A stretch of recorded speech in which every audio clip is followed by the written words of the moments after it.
Number 1. Craig Peyer. It was a quiet December evening in 1986 when 20-year-old college student Kara Knott left her boyfriend's house in Escondido, California to drive home. She never made it back. Hours later, her car was found abandoned near a bridge off Interstate 15. Her body was discovered in the ravine below. At first, it looked like a tragic accident, but investigators soon realized they were dealing with something far darker. A crime committed not by a stranger in the shadows, but by a California Highway Patrol officer sworn to protect the very road where she died. Craig Peyer was a veteran California Highway Patrol officer in San Diego County. Colleagues knew him as talkative, confident, and sometimes a little too eager for the spotlight. He often gave interviews to local reporters about traffic safety, appearing polished and professional on television. But behind the image, multiple women had complained about his behavior during traffic stops. They described him as overly personal, sometimes pressuring them for dates or phone numbers. In the mid-1980s, those complaints seemed to go nowhere. Peyer remained on the job, patrolling the same highways night after night. On December 27, 1986, Kara Knott was driving southbound on I-15 when Peyer pulled her over. It wasn't unusual for him to make stops along deserted stretches of road. In fact, he was known among other officers for targeting young women driving alone. That night, he directed Kara off the highway onto an isolated exit ramp near Mercy Road. What happened next would become clear only through painstaking investigation. Kara was beaten and strangled. Her car was left parked nearby, and her body was thrown over the side of the bridge into the ravine below. The case immediately captured public attention. Kara was young, outgoing, and well-liked, a college student studying child development. Her sudden disappearance triggered a frantic search, and when her body was found, the shock in the community was overwhelming. People demanded answers. Why had she been pulled off the highway? And why was a California Highway Patrol officer's patrol car spotted near the scene? Suspicion quickly turned to Craig Peyer. Witnesses recalled seeing his cruiser near the ramp. One driver reported that Peyer had stopped her just days earlier at the same location, using almost identical tactics. Scratches were visible on Peyer's face when investigators interviewed him, injuries he claimed came from installing a police radio at home. But those scratches, combined with fibers and paint found on Kara's clothing that matched Peyer's car, told a different story. The trial in 1988 was one of the most closely watched in California. Prosecutors painted a picture of an officer who abused his badge to isolate vulnerable women. They brought forward testimony from numerous women who said Peyer had pulled them over without cause, made them feel uncomfortable, and, in some cases, frightened. These accounts established a troubling pattern, suggesting Kara's encounter with him was not a tragic fluke, but part of a larger abuse of authority. The defense argued there was no direct eyewitness to the crime, that the case was built on circumstantial evidence. But the jury saw enough. The fibers, the scratches, the testimony of other women, and Peyer's shifting explanations convinced them of his guilt. He was convicted of first-degree murder and sentenced to 25 years to life in prison. For the public, the verdict was both a relief and a haunting reminder. Relief that Kara's killer had been brought to justice. Haunting because the person responsible had been wearing a uniform that symbolized trust and safety. Parents in San Diego began warning their daughters to be cautious, not just of strangers, but even of officers who might misuse their authority. The case became a turning point in how police stops were viewed, sparking conversations about oversight, accountability, and the importance of following up on complaints. Imagine being on that jury, listening to a parade of young women describe encounters with Peyer, the same officer smiling in old news clips about highway safety. Imagine hearing how a simple drive home turned into a fatal trap. For many, the betrayal of trust was as disturbing as the crime itself. Craig Peyer has remained in prison for decades. He has consistently denied responsibility, even as parole boards have repeatedly rejected his bids for release. Each time, Kara's family has spoken out, reminding the public of the life that was cut short and the ripple effect it left behind. Kara's parents, sisters, and friends have worked to keep her memory alive, turning their grief into advocacy for victims' rights. Today, the bridge where Kara was found carries her name. Drivers who pass over it see a sign honoring her, a permanent reminder of both her life and the dangers of unchecked power. For many in California, the name Craig Peyer no longer represents a police officer on the evening news, but a warning of what can happen when authority is misused. The story of Craig Peyer is not only about one young woman's tragic death. It is about trust broken in the most personal way. It is about how a badge meant to reassure can be twisted into a weapon. And it is about the need for vigilance, because the line between protector and predator should never be crossed. Number 2. Daniel Holtzclaw. In 2015, headlines across the country carried the same shocking story. A police officer in Oklahoma City, once seen patrolling neighborhoods and responding to calls, was now standing trial accused of using his badge to prey on women. His name was Daniel Holtzclaw, and by the end of his case, he would be sentenced to more than 260 years in prison. For many, his downfall was not just about one officer's crimes. It became a symbol of how power, when abused, can devastate lives and erode trust in law enforcement. Holtzclaw was born in 1986 and grew up in Enid, Oklahoma. He had been an athlete, a standout linebacker who played college football at Eastern Michigan University. After graduation, he pursued a career in law enforcement, joining the Oklahoma City Police Department in 2011. He was tall, physically imposing, and eager to make a name for himself on the force. On paper, he looked like a model recruit. But within a few years, his career and his life would collapse under the weight of accusations that horrified the community he was supposed to serve. The story began when women in Oklahoma City started reporting troubling encounters with a police officer during traffic stops or while walking home. These women described being intimidated, threatened, and pressured into compliance because of his authority. At first, the complaints seemed isolated, but as investigators dug deeper, a pattern emerged. The officer accused in these reports was always the same, Daniel Holtzclaw. In June 2014, a 57-year-old grandmother reported that an officer had stopped her while she was walking home and forced her into unwanted acts. Her report triggered an internal investigation. Detectives in the department's sex crimes unit began looking into Holtzclaw's activity, pulling his patrol records and cross-checking them against other women's complaints. The more they looked, the more disturbing the evidence became. Over the next weeks, they identified more women from different backgrounds, most of them vulnerable, many of them with reasons to fear they wouldn't be believed if they came forward. By the time the investigation concluded, prosecutors charged Holtzclaw with dozens of counts, including rape, sexual battery, and indecent conduct while on duty. The allegations covered a period between 2013 and 2014 and involved 13 different women. For Oklahoma City, the news was devastating. Holtzclaw had been patrolling some of the city's most challenged neighborhoods, and prosecutors argued he deliberately targeted women he believed would not go to police out of fear or distrust. His trial began in November 2015 and lasted 6 weeks. It was one of the most closely watched trials in the country that year, drawing national media attention from CNN, ABC, and The Atlantic. Each day, women testified about encounters where Holtzclaw had used his badge, his gun, and his authority to corner them. Some spoke through tears. Others described how they initially stayed silent, convinced no one would believe them if they accused a police officer. Prosecutors argued that Holtzclaw had calculated his actions, choosing victims who were less likely to be seen as credible in court, such as those with prior records or financial struggles.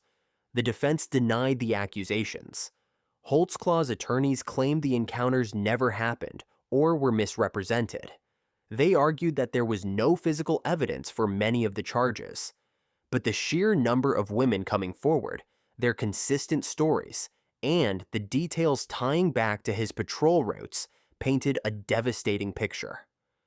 On December 10th, 2015, after 4 days of deliberation, the jury delivered its verdict.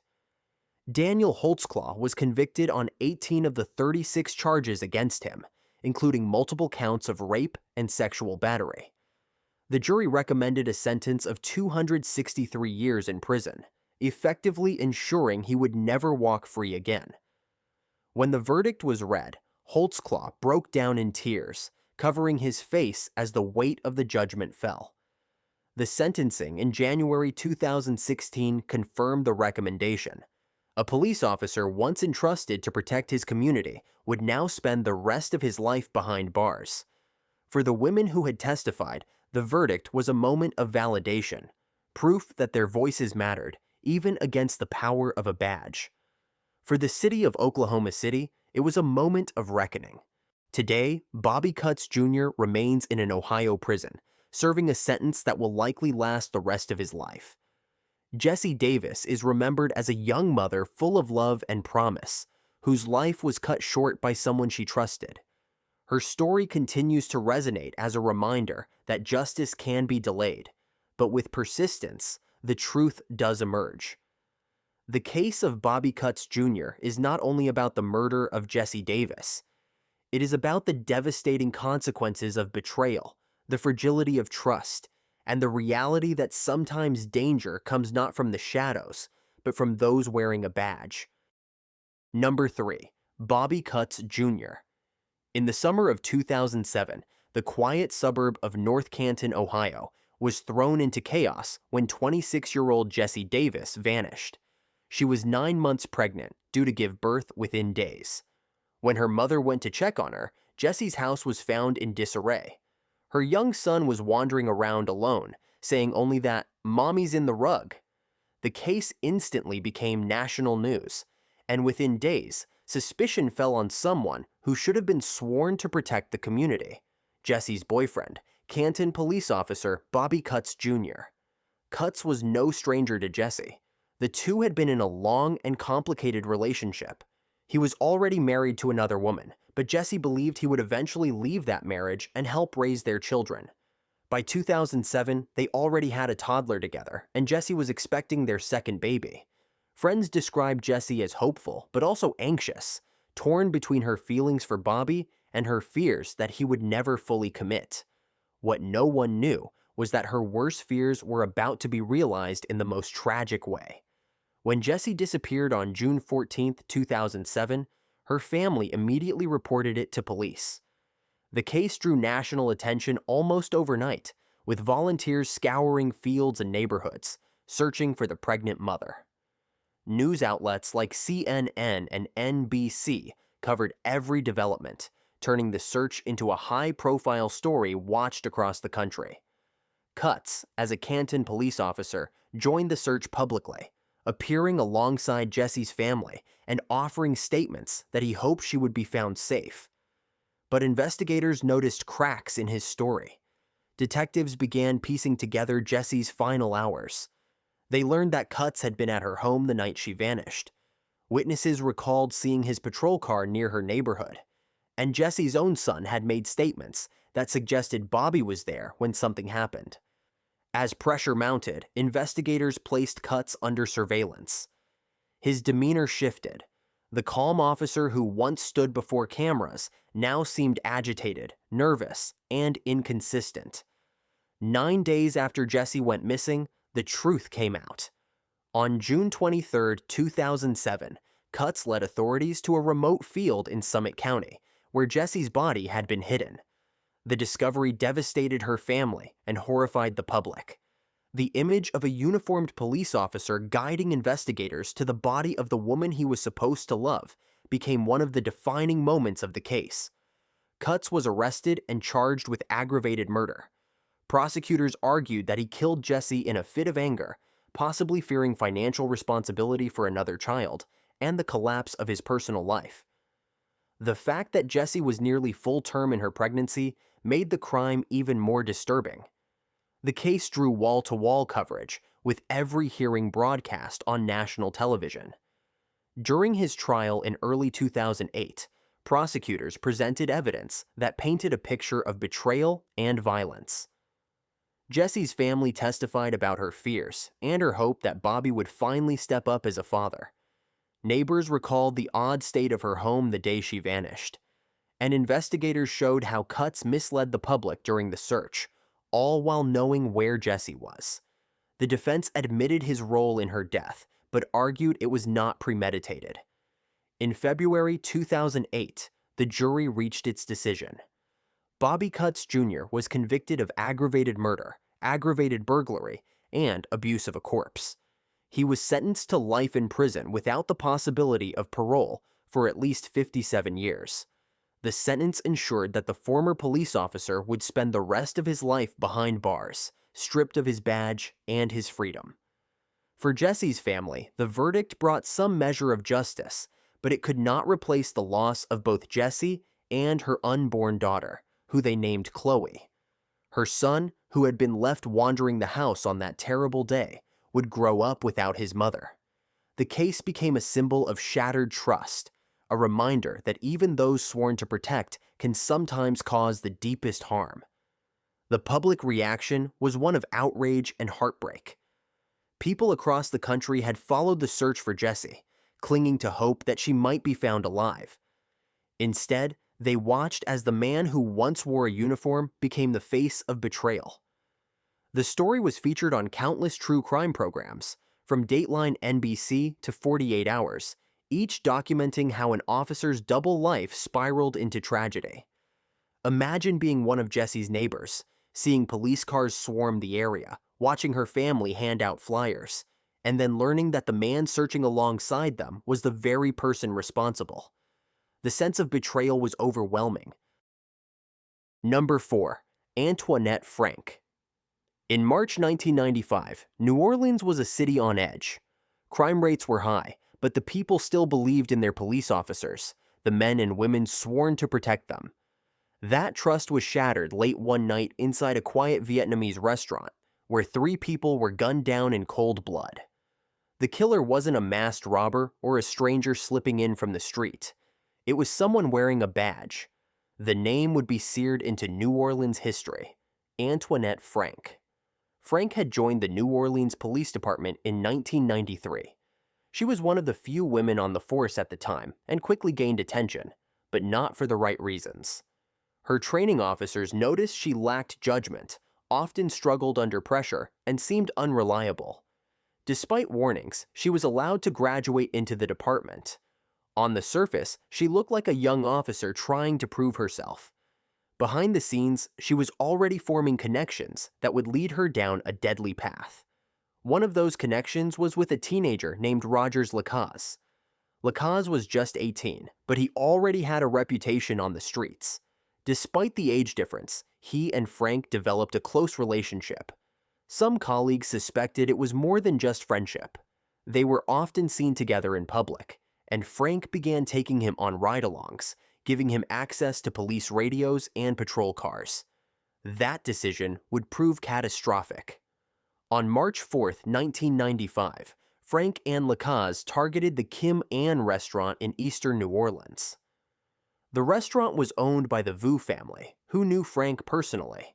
She had eaten there many times and was considered a friend. That night, as the restaurant was closing, Frank entered with Lacaze. Instead of protecting the owners, she turned on them. Gunfire erupted. Officer Ronald Williams, who was working off-duty security at the restaurant, was shot and killed. 2 of the Vu siblings, Ha and Quang, were also murdered. Other family members hid in a cooler, listening in terror as the shots echoed through the building. The murders shocked the city. A police officer had not only betrayed her oath, but had carried out an execution-style attack in a place where she was trusted. Investigators moved quickly. Survivors identified Frank as the officer at the scene. Ballistics evidence tied her to the murders, and her strange behavior immediately after the crime, showing up at the scene and pretending to help, only deepened suspicion. Frank and Lacaze were arrested within days. The trial was one of the most highly publicized in Louisiana's history. Prosecutors laid out the story of a corrupt officer who used her badge to scout a target, and then returned with her teenage accomplice to carry out a triple murder. Witnesses from the surviving Vu family members testified about the night of terror. Police colleagues testified about Frank's poor record and her strange relationship with Lacaze. The defense argued she had been manipulated, that Lacaze was the real shooter, and that Frank had not intended for anyone to die. But the jury did not believe it. The weight of evidence, from eyewitness testimony to the sheer betrayal of trust, left little room for doubt. In 1995, Antoinette Frank was convicted of 3 counts of first-degree murder. She was sentenced to death, one of only a handful of women on Louisiana's death row. Rogers Lacaze, her teenage accomplice, was also convicted and sentenced to life without parole. For the people of New Orleans, the betrayal was almost as devastating as the crime itself. An officer had used her authority not to protect, but to prey. The Vu family had welcomed her into their restaurant, treating her like a friend, only to watch her turn on them. The murder of Officer Ronald Williams, a man killed while working extra hours to support his family, was another wound that cut deep in the law enforcement community. The public reaction was immediate and furious. News outlets across the country covered the trial, turning it into a symbol of corruption and betrayal. In a city already struggling with crime and mistrust of police, Frank's actions added to the skepticism. The case was later profiled on Fatal Vows and numerous documentaries, each underscoring how shocking it was for a sworn officer to carry out such violence. Imagine being one of those family members hiding in the cooler that night, listening to the shots, knowing the killer wasn't a stranger but someone they had once trusted. Imagine being one of Ronald Williams's colleagues, hearing that a fellow officer had set him up. The sense of loss and betrayal was overwhelming. Antoinette Frank remains on death row at the Louisiana Correctional Institute for Women. Appeals have been filed over the years, but none have overturned her conviction. The restaurant where the murders happened no longer exists, but the memory of that night has never faded for the survivors and for the city. The story of Antoinette Frank is not only about a triple murder. It is about the shattering of trust, the collapse of integrity, and the danger of unchecked relationships between authority figures and criminal partners. It serves as a chilling reminder that when power is abused, the consequences can be devastating. Number 5. Gerard Schaefer. In the early 1970s, Florida was a state of sun and beaches, but also of secrets buried in the swamps and pine forests. Among them was the story of Gerard Schaefer, a sheriff's deputy who used his badge not to serve or protect, but to lure victims into his control. What began as routine traffic stops and patrols ended in some of the most disturbing crimes linked to an officer of the law. By the time the truth came out, Schaefer was no longer just a disgraced deputy. He was known as one of America's most notorious predators in uniform. Gerard John Schaefer grew up in Wisconsin before moving with his family to Florida. By the time he reached adulthood, he was fascinated with control, domination, and violent fantasies. Those around him later recalled he seemed odd, with a streak of cruelty. But like many who hide darker impulses, Schaefer found a way to mask his true nature by pursuing respectable roles. In 1972, he became a deputy with the Martin County Sheriff's Office. Wearing the uniform gave him authority, and for Schaefer, that authority became a weapon. Not long after joining the force, troubling incidents began to surface. In July 1972, Schaefer pulled over 2 teenage girls who were hitchhiking. Instead of simply warning them about the dangers of the road, he offered them a ride. He then drove them to a remote area, tied them to trees, and threatened their lives. Incredibly, he was interrupted by a call on his police radio. He let the girls go but warned them not to tell anyone. They immediately reported the incident to their parents, and Schaefer was arrested. At first, the department treated it as an aberration. Schaefer claimed he was only trying to scare the girls as a lesson about hitchhiking. He was fired from the sheriff's office, but he was quickly released on bail. That decision would prove devastating because while awaiting trial, he struck again. In September 1972, two young women, Susan Place and Georgia Jessup, vanished after leaving home. Months later, their skeletal remains were discovered in a remote area. Evidence tied their disappearance and deaths back to Schaefer. The investigation exposed a chilling pattern. Schaefer had used his patrol car and badge to isolate women, offering them help or rides before turning on them. Search warrants of his home uncovered personal belongings from multiple missing women, jewelry, clothing, identification cards. There were also handwritten stories that described violent acts mirroring the crimes.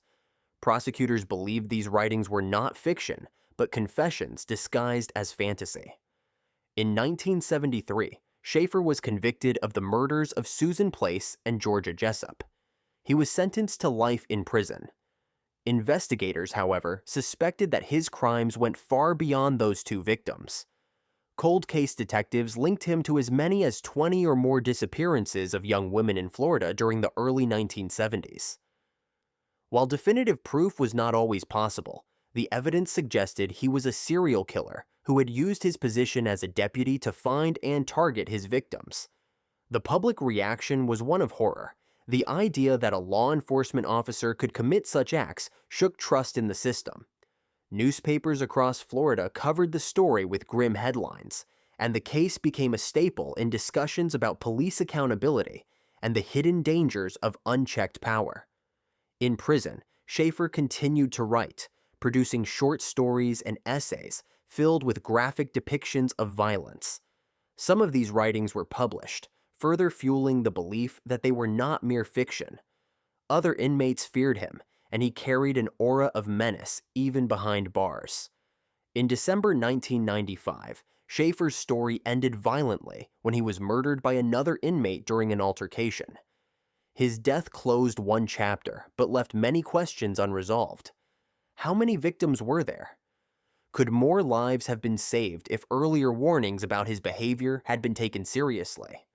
For families of missing women whose belongings were found in his possession, the answers may never come. Imagine being a parent in 1972, hearing that a uniformed deputy had tied up your daughter in the woods under the guise of teaching a lesson. Imagine learning later that this same man was suspected of killing others across the state. The sense of betrayal was overwhelming because the very symbol of safety had become a predator's disguise. Today, Gerard Schaefer is remembered not for his brief time as a deputy, but as one of the most disturbing examples of what can happen when authority is abused.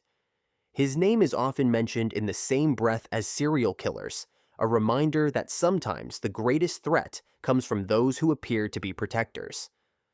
The story of Gerard Schaefer is not only about his crimes, it is about the warning signs ignored, the importance of accountability, and the devastating consequences when power is placed in the hands of someone who should never have had it. His case continues to be studied by criminologists and law enforcement alike, a grim lesson written in Florida's history of crime. Number 6. Manuel Pardo. In 1986, South Florida was already a place under pressure. Drug wars, violent crime, and corruption strained every part of the justice system. But what happened that year shocked even those hardened by headlines. A man who once wore a badge, who had sworn to uphold the law, became a self-proclaimed vigilante. His name was Manuel Pardo, a former police officer and sheriff's deputy who turned into a cold-blooded killer. By the time he was caught, 9 people were dead, and Pardo insisted he had done the world a favor. Manuel Pardo had served in the U.S. Navy before joining law enforcement. He worked as a police officer in Miami and later as a deputy in Broward County. At first, his career looked promising, but early signs of trouble emerged. In the early 1980s, Pardo was fired from the Miami Police Department after being caught falsifying traffic tickets. He bounced back by becoming a sheriff's deputy, but his record already carried blemishes. To his peers, he was disciplined and professional on the surface, but he carried with him strong ideas about crime and punishment that went far beyond the law. By 1986, Pardo had crossed a line. Between January and April of that year, 9 people, 6 men and 3 women, were killed in a series of brutal shootings across South Florida. The victims were mostly tied to drug trafficking or other criminal activity. When Pardo was arrested, he freely admitted responsibility. In fact, he told investigators he had deliberately targeted people he considered criminals, claiming he was cleaning up society. He called himself a vigilante, saying that while the law was too soft, he had done what needed to be done. The reality was much more complicated. Some of his victims had criminal histories, but others were simply acquaintances or partners caught in financial disputes with Pardo. Prosecutors argued that his crusade was less about justice and more about greed and control. He took money, drugs, and valuables from those he killed, blurring any line between a vigilante fantasy and outright criminal enterprise. His former role as a deputy made the betrayal even sharper. Someone once entrusted with a gun and badge had turned those tools toward murder. At his trial in 1987, Pardo's defense shocked the courtroom. Instead of denying the crimes, he openly embraced them. He told jurors he had no remorse, describing his victims as parasites who deserved their fate. He claimed he had done nothing wrong, insisting society was safer without them. The prosecution countered with evidence of theft, financial motive, and the sheer premeditation of the killings. Jurors listened as witnesses described the pattern of deaths and the evidence tying Pardo to each scene. The jury took little time to convict him. Manuel Pardo was found guilty of 9 murders and sentenced to death. His conviction and his own words made him one of the most notorious figures in Florida's criminal history. Appeals stretched on for decades, but his lack of remorse and the overwhelming evidence kept his death sentence intact. Public reaction was divided. Some were horrified by his vigilante justification, pointing out that allowing anyone, especially a former officer, to play judge, jury, and executioner undermines the entire concept of justice. Others, swayed by his claims that his victims were criminals, debated whether he was truly the monster prosecutors painted.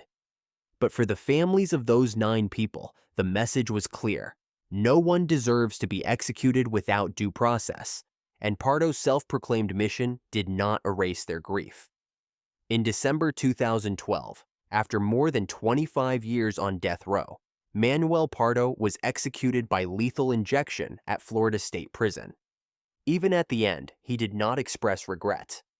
Reports say his final words were defiant, reiterating his belief that he had rid the world of bad people.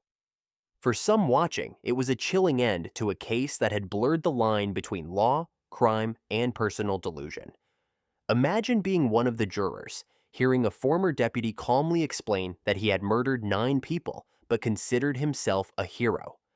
Imagine being a colleague who once wore the same uniform, realizing the man standing trial had once shared your badge. The sense of betrayal was immense. Today, Manuel Pardo's story is remembered as a cautionary tale. He is sometimes called the cop-turned-killer, a reminder of how dangerous it can be when authority is mixed with personal crusades and unchecked ego. His name sits alongside the darkest examples of officers who abused their power in ways that defied imagination. The story of Manuel Pardo is not only about 9 lives lost, it is about the illusion of justice used as a cover for violence. It is about how someone sworn to uphold the law twisted that oath into a justification for murder. And it is about the importance of accountability, because without it, even those trusted with authority can become the very threat they are meant to stop. Number 7. Louis Eppolito and Stephen Caracappa. In the 1980s and 1990s, New York City was locked in a war with organized crime. The mafia still held sway in unions, construction, and drugs, while federal prosecutors and the NYPD pushed hard to bring bosses down. But in the middle of that fight, two detectives secretly switched sides. Louis Eppolito and Stephen Caracappa didn't just take bribes or leak tips. They went further. They used their badges to work directly for the mob. Their betrayal would make them infamous as the Mafia Cops, a name that still echoes in true crime history. Louis Eppolito was no stranger to the mob world. Born in Brooklyn, he grew up in a family with mafia ties.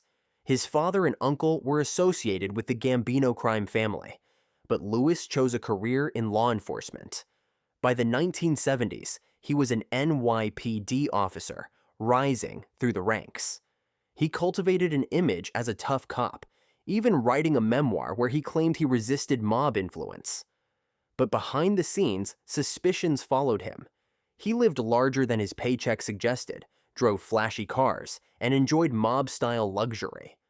Stephen Caracappa had a different background. Quiet and calculating, he worked in the NYPD's Organized Crime Homicide Unit, a squad created specifically to investigate mafia killings. His role gave him access to highly sensitive intelligence, including informant lists, surveillance targets, and pending raids. For the Lucchese crime family, that kind of information was worth millions. Together, Eppolito and Caracappa became the perfect inside men.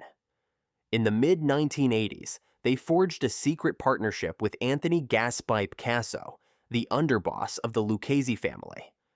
Casso later described them as his crystal ball inside the NYPD. Whenever he wanted to know who was talking to authorities, where an informant was hiding, or what detectives were planning, he could buy the answers straight from these two cops. But it didn't stop at information. According to prosecutors, the Mafia Cops also became hitmen in uniform. They were accused of carrying out or facilitating at least 8 murders on behalf of the Lucchese family. One victim was a suspected mob informant who was tracked down and executed after Caracappa allegedly leaked his location. Another was a man lured into an ambush with the promise of police protection, only to be handed over to the mob. These were not small betrayals. They were life-and-death decisions made by men wearing the badge. The arrangement made Eppolito and Caracappa wealthy. They received regular cash payments, luxury perks, and protection from their mafia contacts. Meanwhile, their outward lives carried on. Eppolito even dabbled in Hollywood, appearing in small movie roles and enjoying the attention of being a cop with stories. Caracappa kept a lower profile, but his quiet demeanor only helped mask his double life. For years, suspicion swirled, but no one could prove their crimes. It wasn't until the 1990s, when mafia turncoats began cooperating with federal prosecutors, that the pieces came together. Anthony Casso himself, facing a mountain of charges, revealed the existence of the 2 detectives on his payroll. His testimony cracked open the case, but investigators knew they needed more. Slowly, they built a web of corroborating evidence, linking Eppolito and Caracappa to specific leaks, murders, and cash transactions.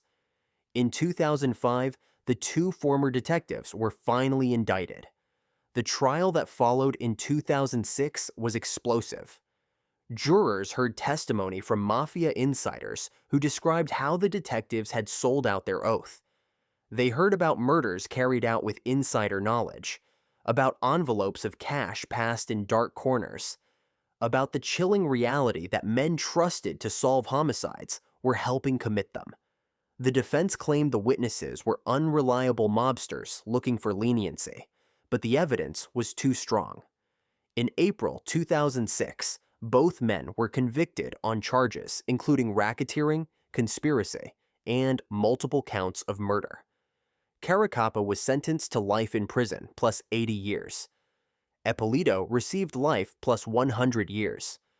The verdict was hailed as a victory for justice, but it also left a stain on the NYPD's history, proof that corruption could reach its most elite units. The public reaction was one of disbelief. Newspapers called them the most corrupt cops in history. Books, documentaries, and television specials covered the case, fascinated by the idea that sworn detectives had effectively become mafia soldiers. For families of the victims, the convictions provided closure but also raised haunting questions. How many more lives were ruined because these men chose loyalty to the mob over loyalty to the badge? Louis Eppolito died in prison in 2019. Stephen Caracappa had died 2 years earlier, in 2017. Both took their secrets with them, leaving historians and investigators to wonder how many crimes went unpunished. The story of Louis Eppolito and Stephen Caracappa is not only about corruption. It is about betrayal at the deepest level, when those assigned to investigate murders instead help commit them. Their downfall remains one of the starkest reminders that even the strongest institutions must guard against the lure of money, power, and the illusion of untouchable authority. Number 8. Joe DeAngelo. For more than 4 decades, a faceless predator haunted California. He broke into homes, terrorized families, and left behind a trail of fear stretching from Sacramento to Orange County. Police called him the East Area Rapist, the original Night Stalker, and eventually the Golden State Killer. For years, he vanished into the shadows after each attack, leaving communities terrified and investigators grasping for answers. When his identity was finally revealed in 2018, the shock was immediate. The man responsible was not an unknown drifter or career criminal.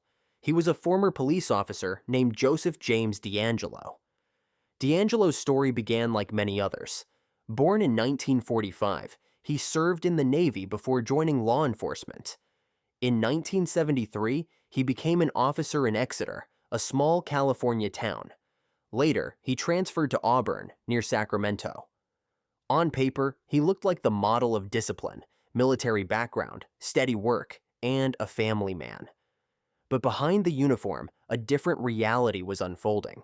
By the mid-1970s, a wave of burglaries and assaults swept through suburban neighborhoods. Families woke in the middle of the night to the sound of breaking glass, only to find a masked man inside their home. The attacks followed a chilling pattern. Victims were stalked in advance. Entry points were carefully chosen. Once inside, the intruder used bindings to control his victims.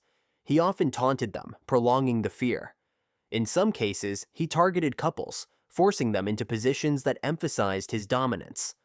For years, authorities chased leads but found nothing solid. Each crime seemed to vanish into the dark, leaving only trauma behind. As the years passed, the violence escalated.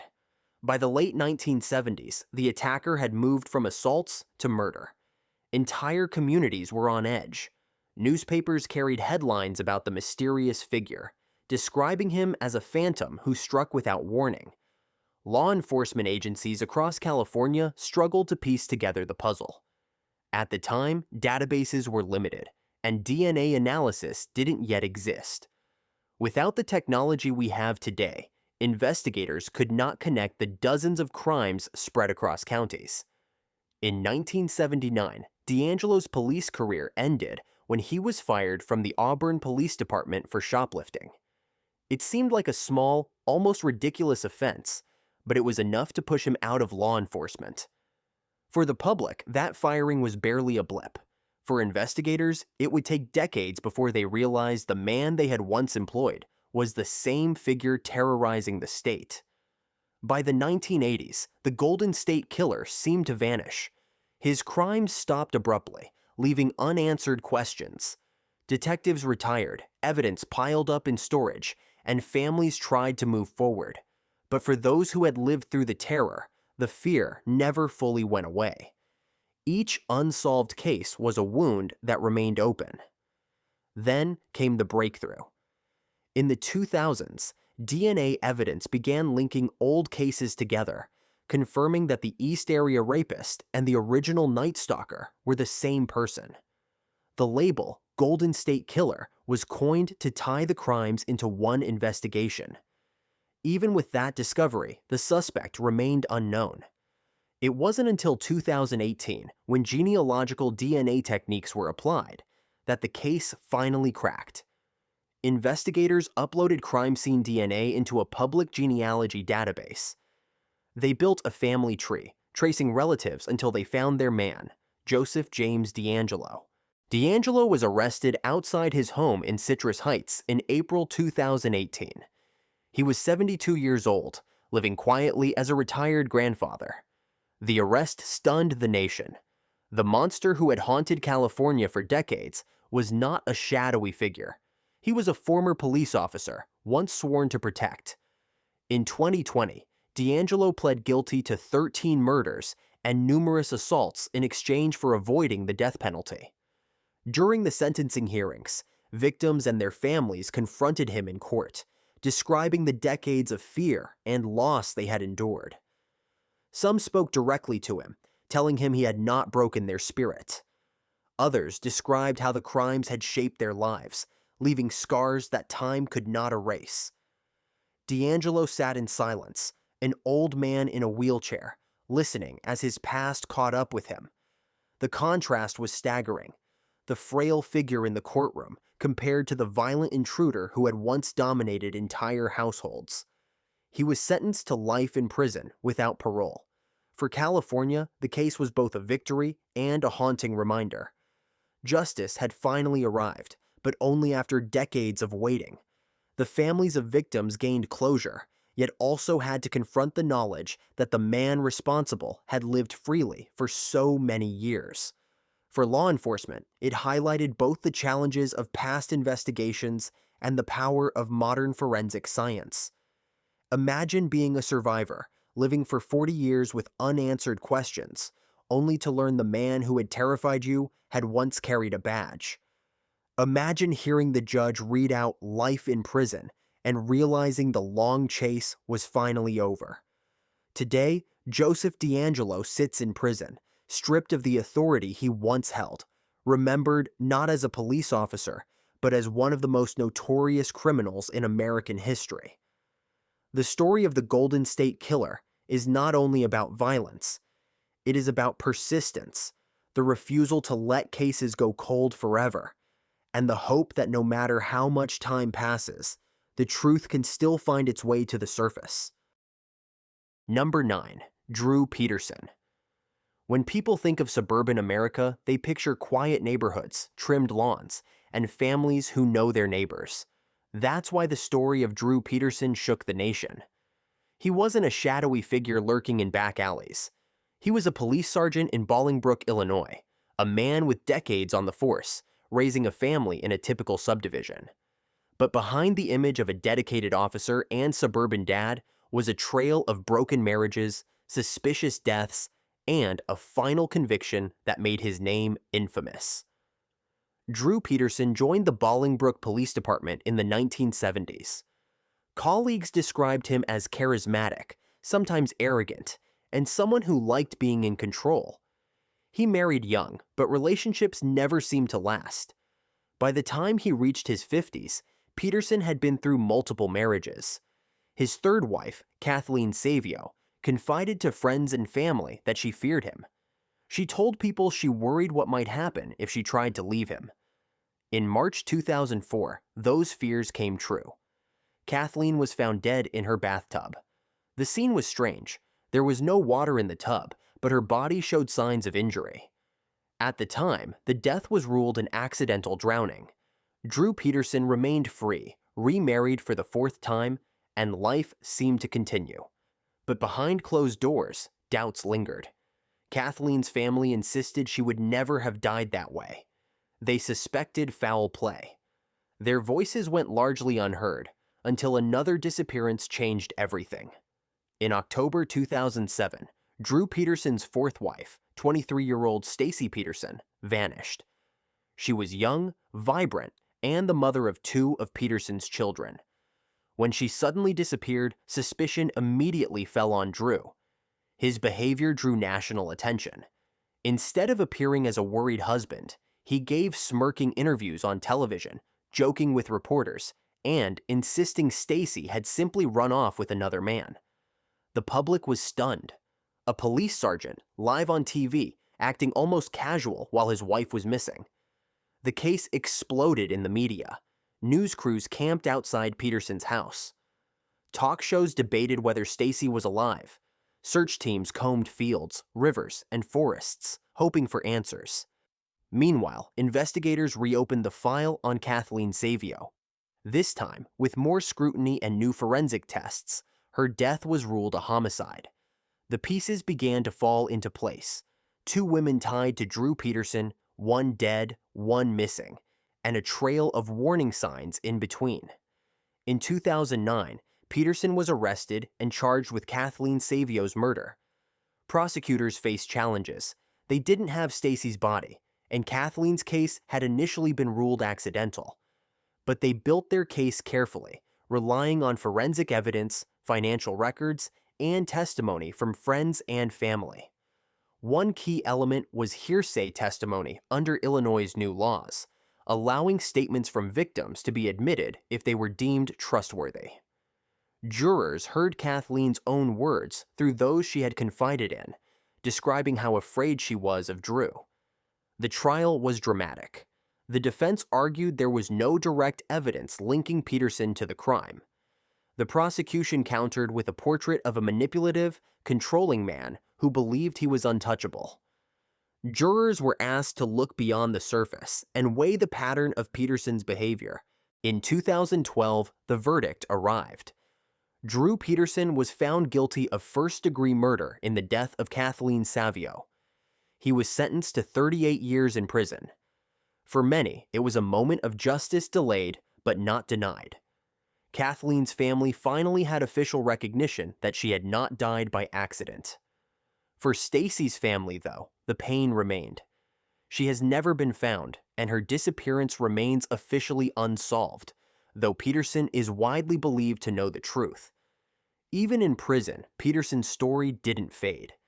He was later caught plotting to have the prosecutor who convicted him killed, earning more years behind bars. Each new headline reinforced the image of a man who had once been trusted with a badge, but instead became a symbol of betrayal. The public reaction was a mix of outrage and fascination. Documentaries, books, and TV movies followed, each dissecting how Peterson managed to evade suspicion for so long. Viewers were left wondering how many warning signs had been ignored, and how a man with a badge and authority could manipulate those around him for decades. Imagine being one of Stacy's relatives, watching Peterson crack jokes on television while you searched for her. Imagine sitting in that courtroom, hearing Kathleen's words repeated years after her death, and realizing they were now the evidence that would finally bring him down. The sense of betrayal and relief was overwhelming. Today, Drew Peterson remains in prison, serving his sentence. He is remembered not as a police sergeant, but as a killer whose arrogance finally caught up with him. His story stands as one of the most infamous examples of a law enforcement officer turning into the very thing he was supposed to fight. The case of Drew Peterson is not only about one man's crimes. It is about trust shattered within families, communities, and the justice system itself. It is about how power can be abused, how warnings can go unheeded, and how the pursuit of control can destroy lives. And it is about the perseverance of those who refuse to let suspicious deaths remain hidden in silence. Number 10. Christopher Dorner. In February 2013, Southern California became the center of one of the most intense manhunts in modern U.S. history. News helicopters circled overhead, police checkpoints locked down neighborhoods, and every television station carried live updates. The suspect wasn't a cartel hitman or an international fugitive. He was one of their own. His name was Christopher Dorner, a former LAPD officer whose violent rampage stunned the nation and left a permanent mark on Los Angeles. Dorner's story began years earlier. Born in 1979, he grew up in Southern California and later joined the U.S. Navy Reserve, serving honorably and earning the rank of lieutenant. In 2005, he joined the Los Angeles Police Department. At first, he seemed like an ideal recruit, disciplined, patriotic, and determined. But from the start, Dorner clashed with the department. In 2008, he accused his training officer of excessive force during an arrest. The LAPD investigated, but ultimately ruled against him, concluding he had lied. Dorner was fired in 2009. The firing became the defining moment of his life. He appealed but lost, and his resentment grew. Over the next few years, Dorner's frustration turned into obsession. He believed the department was corrupt, racist, and intent on silencing him. In early 2013, he put his anger into writing. Dorner posted a lengthy online manifesto naming specific officers and officials he blamed for his downfall. In it, he declared war on the LAPD, vowing to kill police officers and their families. On February 3, 2013, the threat became reality. Monica Kwan, the daughter of a retired LAPD captain, and her fiancé, Keith Lawrence, were found shot to death in their car in Irvine. Investigators quickly tied the killings to Dorner. 2 days later, Dorner ambushed police in Riverside County, shooting 3 officers, killing 1 and wounding 2 others. Panic spread across Southern California. For the first time in decades, residents were told to be on the lookout for a heavily armed former cop, trained in tactics, who was targeting police directly. The manhunt that followed was massive. Over 1,000 officers from local, state, and federal agencies joined the search. Roadblocks went up, patrols doubled, and helicopters tracked every lead. Fear rippled through the LAPD as officers realized their families were potential targets. At the same time, the public watched live on television, glued to coverage that felt like a real-life thriller. As days passed, Dorner left a trail of sightings, stolen vehicles, and shootouts. His knowledge of police procedures made him hard to catch. In one instance, he engaged in a firefight with officers in Big Bear Lake, a mountain town east of Los Angeles. He disappeared into the snowy woods, and for days the area was locked down. Schools closed, residents sheltered in place, and armed patrols swept the mountains. The manhunt came to a dramatic end on February 12, 2013. Dorner was spotted hiding in a cabin near Big Bear. When police surrounded the building, a gun battle erupted. Dozens of rounds were fired as smoke filled the air. Eventually, the cabin caught fire. Inside, Dorner took his own life before officers could arrest him. The standoff was broadcast live, watched by millions across the country. The aftermath left 4 people dead and several others wounded. For the LAPD, the case was both a tragedy and a crisis. Dorner's manifesto accused the department of racism, corruption, and retaliation, claims that reignited old debates about the LAPD's troubled history. Some members of the public, while condemning the killings, said his accusations forced a conversation about accountability. Others saw him simply as a murderer who had twisted his grievances into justification for violence. The story dominated headlines for weeks. CNN, ABC, and every major outlet covered the case in detail. Documentaries, podcasts, and books followed, dissecting how an officer trained to protect the public could turn his skills against the very institution he once served. For police families in Los Angeles, the memory of checkpoints, fear, and constant tension remained long after the manhunt ended. Imagine being an officer in 2013, knowing your own family could be a target. Imagine being a resident of Big Bear, watching armored vehicles roll down your street, told to stay inside because a fugitive was hiding nearby. The sense of unease was overwhelming. Today, Christopher Dorner is remembered not just for the violence of his rampage, but for the way it exposed deep fractures in the relationship between police and the community. His story remains one of the most infamous examples of an officer crossing the line from authority to destruction. The case of Christopher Dorner is not only about a manhunt, it is about anger left unchecked, the misuse of training and power, and the devastation that follows when personal grievances erupt into public violence. It stands as one of the most chilling reminders that when trust in authority is broken, the consequences can spread far beyond the badge. After all these cases, one theme stands out. Power without accountability can be dangerous. These officers once wore the badge, but their choices turned them from protectors into predators. Each story is a reminder that justice eventually catches up, no matter how long it takes. Which case shocked you the most? Let me know in the comments. And if you want to keep watching, the next documentary takes you inside the world of preachers who also ended up behind bars. Different uniforms, but the same story of trust betrayed. Thanks for watching, stay safe, and I'll see you in the next one.